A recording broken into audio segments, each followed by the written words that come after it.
Alright, so today what we've got is a lower body hit circuit. So what you can see there is boot bag burpee, so with a deadlift.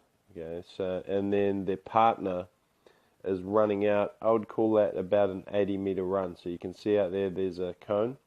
They'll come in, they're transitioning, popping a high five. So you pop a burpee with the bag, and then you stand up with a nice strong lift into a deadlift. So I'm always encouraging the members to make sure that they get their butt down and lift with a strong deadlift position. So not levering with the lower back. So you can. This is really cool because depending on who you partner with, it will depend on how long you spend on the boot bag. There's Wayne's, huffing and puffing, which is exactly what you want. As I'm instructing this, I'll be constantly telling people, use your legs to pick up that bag. Do not lever it with your lower back.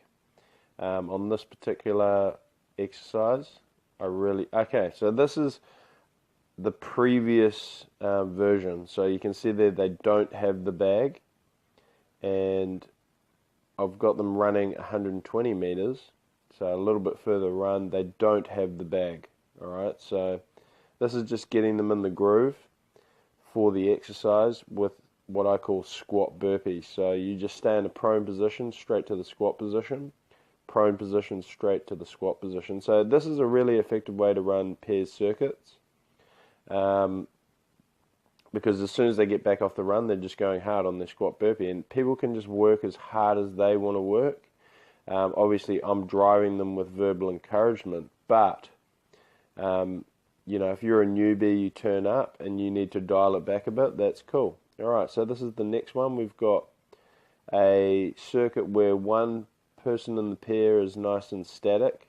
They're getting in on a wall squat, and we're using the bag. These bags that I make up, they weigh in the vicinity of 10 to 15 kilos. I make some heavier ones too. And you'll see their partner is out smashing out this 120-meter shuttle run. We've got a walker there, so that lady there in particular, she's just got a little bit of a niggle at the moment. So we send her on a shorter course, and she can just walk it, but she goes a shorter distance, so her partner's not having to wait too long for her to get back. So this format just works really well. The pairs format circuit training, which is all that boot camp, this style of training really is. So it's getting really creative, coming out with different training options. I mix it up a lot, but you can see this one is, it's quite simple. I'm saying to them, hey, look, if your legs are shot, you don't need to hold the bag, so I'm giving people options to regress at all times. I don't go Captain Hardass on people. Now, this is the final phase. So what I was doing, we've bumped into endurance phase, which is my third phase. So what I get them to do is do 15 lying leg raises. Without putting their feet down, they'll go straight into 15 crunches. Okay, and this really gets a solid burn. Then they'll get up, they'll go outside and run.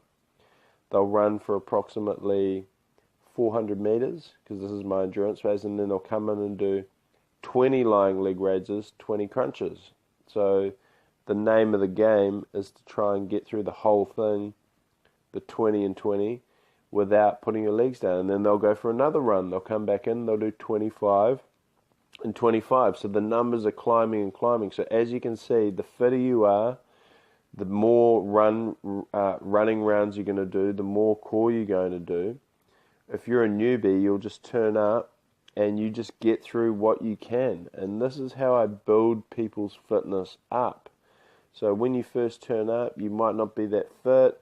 You might fit into the middle of the pack, but you can build your fitness up over time. Yes, I'm driving you to do your best, but I'm not making you feel bad about the fact of your current fitness level. It's all about participation. When you first start training with us, it's okay. Participation is the first stage. So just turn up and do something. And then obviously the second stage, well, maybe not obviously, but the second stage for me is it's about progress. So participation first, and then progress. People start to see some gains. People start to see the progress in themselves of what they're able to do, and then the final stage is pursuit of excellence. So, and that's where you're really nailing it, and now you're starting to pursue some goals, like, okay, I want to run a half marathon or something like that, or a 10K run, which one of our members just ran her first 10K run. You know, Emma, shout out to Emma. So this is what it's about. It's about staging people